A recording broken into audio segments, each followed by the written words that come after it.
Assalamualaikum semua, selamat kembali ke Finivision YouTube channel dan terima kasih kerana telah menekan video ini. So, untuk video kali ini kita akan sembang sikit tentang Ikaris ataupun one of the members di dalam Eternals.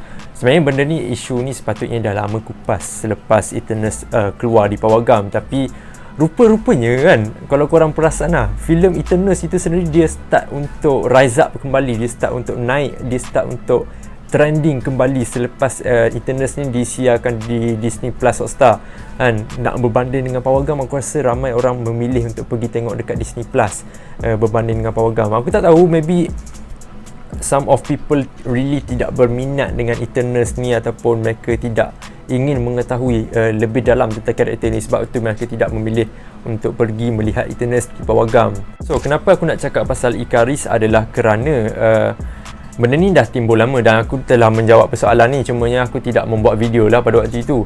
Okey, persoalannya adalah adakah Ikaris mati di penghujung filem apabila kita tengok dia macam pergi ke matahari kan.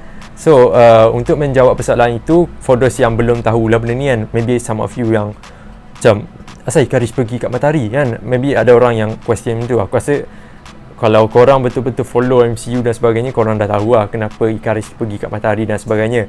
Okey, di dalam filem Eternals itu sendiri, kita dapat lihat that Ikaris merupakan one of the antagonist di dalam filem tu. Dia bukanlah bersifat the pure villain dan sebagainya, cumanya dia ni adalah salah seorang ciptaan daripada Celestial Regime, and so dia hanya mahu berbakti kepada dia punya owner, dia punya pencipta dan sebagainya, dan disebabkan dia ingin berbakti tu, dia sanggup menikam belakang ahli keluarganya ini, iaitu Ajax, Tina, Gilgamesh, siapa lagi, Sprite, Cersei dan sebagainya kan. So dia sanggup tikam belakang, dia sanggup tikam belakang orang yang dia cintai untuk berbakti kepada Celestial ni kan. Betapa purenya dia punya connection dengan dia punya pencipta tu.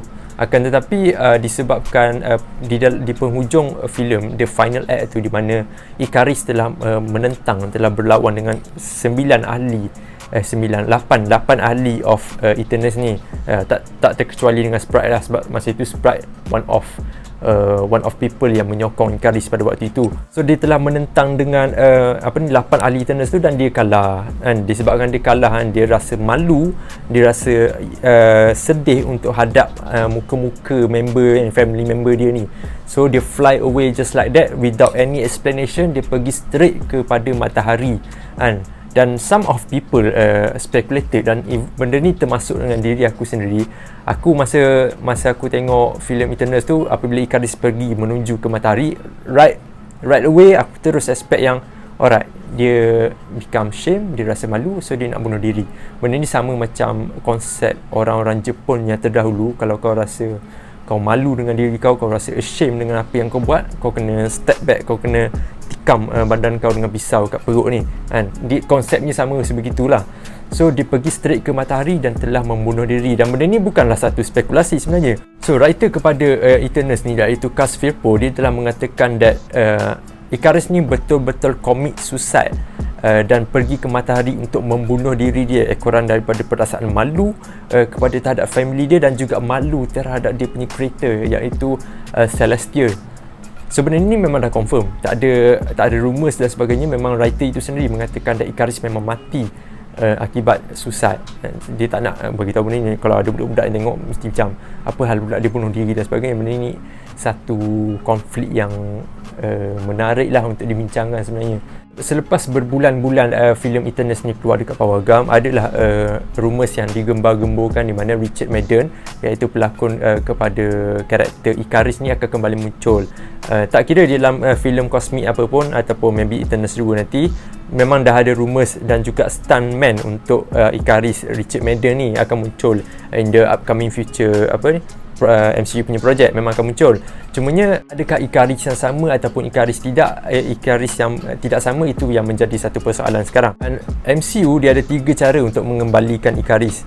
Walaupun benda tu kalau ikut saintifik dan juga logik akal, mereka tidak sepatutnya mengembalikan karakter yang mati. Okay, so the first pilihan cara untuk kembalikan Ikaris di dalam filem MCU adalah dengan resurrection, iaitu dengan mewujudkan atau menghidupkan kembali Ikaris yang mati. So apabila aku cakap pasal resurrection ni, sebenarnya kalau korang faham ataupun korang tengok macam mana tema MCU ni, dia orang tidak menggunakan the resurrection itu betul-betul lah. Contoh macam ada karakter ni mati, tiba-tiba dia hidup balik dekat future. Dia tak pakai konsep macam tu. Sebab bagi aku rasa MCU dia stand on realistic jugalah dan juga logik. Sebenarnya dia tak nak gunakan konsep yang sama seperti dalam komik. Kalau komik banyak gila karakter yang mati dan hidup balik, mati dan hidup balik, mati dan hidup balik. Dan benda tu bukanlah satu elemen yang menarik sebenarnya untuk dilihat. Ini bukanlah seperti anime Dragon Ball ke Naruto ke dan sebagainya. Dalam MCU kalau karakter tu meant to die, they really meant to die. There is no resurrection thing dan sebagainya. Bagi orang benda ni just macam tabu lah sebenarnya kan. So bagi aku, kalau perspektif aku, kalau dia orang nak resurrect balik, aku pun tak agree dengan benda tu. Aku tak tahu pendapat korang, tapi aku really tak berkenan dengan idea of resurrection, yang karakter ni mati hidup kembali kan. Lepas dia mati langgar matahari, somehow dia survive ke sebenarnya. Aku tak berkenan sangat dengan those kind of idea. Tapi aku rasa some of people agree dengan cara untuk mengembalikan Ikaris ni. Dan cara kedua untuk kembalikan Ikaris ke dalam future MCU punya projek adalah dengan Arishem create another Ikaris dekat dia punya lab ke dan sebagainya kan. Kalau benda ni, kalau option yang kedua ni, aku agree lah juga kan. Aku agree lah juga, di mana sebab kalau ikutkan para Eternals ni, dia orang telah hidup like a long of time tau, tempoh masa yang sangat lama, beribu-ribu tahun dan sebagainya. So kalau dia orang nak create another Ikaris dengan memori yang sama dan sebagainya, itu satu jalan ataupun satu konsep yang masuk akal sedikit berbanding dengan resurrection. Sebab kita tahu Eternals ni ada ramai, bukan 10 orang, bukan 20 orang, tapi ramai gila. Dan Arishem ataupun another Celestial, dia boleh create Eternals itu begitu saja dengan senang. Dia ada satu lab ni lah, yang aku tak ingat nama apa panggil, tapi dekat situ dia boleh create Eternals baru dan sebagainya. Dan option yang ketiga ataupun choices yang ketiga macam mana untuk kembalikan Ikaris adalah variant Ikaris. Sebab Doctor Strange Multiverse of Madness akan memperkenalkan multiverse. So bila dia memperkenalkan multiverse, itu tidak mustahil kalau kita dapat kenal variant of Ikaris dan variant of Celestial dan sebagainya. Tapi aku tak berkenan juga dengan cara ni. 1 dengan 3, yang satu tadi pasal resurrection dan yang ketiga ni pasal variant, aku really tak berkenan. Aku rasa variant cukuplah untuk karakter-karakter seperti Fantastic Four, X-Men dan sebagainya. Itu okay. Tapi when you go into cosmic punya karakter ni, contoh macam Eternal, Celestial, kalau kau wujudkan variant, aku rasa dia macam dah beyond daripada apa yang kau patutnya buat tau. Terlampau besar sampai one day maybe kau tak boleh nak control semua karakter-karakter ni.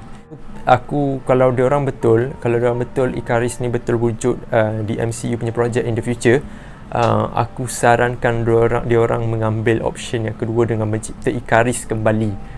It doesn't matter if Ikaris hilang dia punya ingatan ke, ataupun ini adalah Ikaris yang baru yang tak pernah tahu pun kewujudan dunia dan sebagainya, dan dia hanyalah ada satu purpose di mana untuk berbakti kepada Celestial. I think aku rasa aku tak ada masalah dengan benda tu. Tapi kalau dengan resurrection dan juga variant of Ikaris, aku tak berkenan sangat. So apa pendapat korang? Korang rasa macam adakah Ikaris akan muncul in the future ataupun tidak, dia tak akan muncul langsung? Dan if Ikaris meant to be ataupun akan muncul in the future of MCU punya project, antara 3 option ni kan, mana kau lebih prefer, mana kau lebih suka? Leave your comment down below and kita discuss kat komen kat bawah. Right, so itu saja untuk video hari ini. Terima kasih kerana meluangkan masa anda, dan kita jumpa lagi di video yang seterusnya. Take care dan Assalamualaikum semua. Bye bye.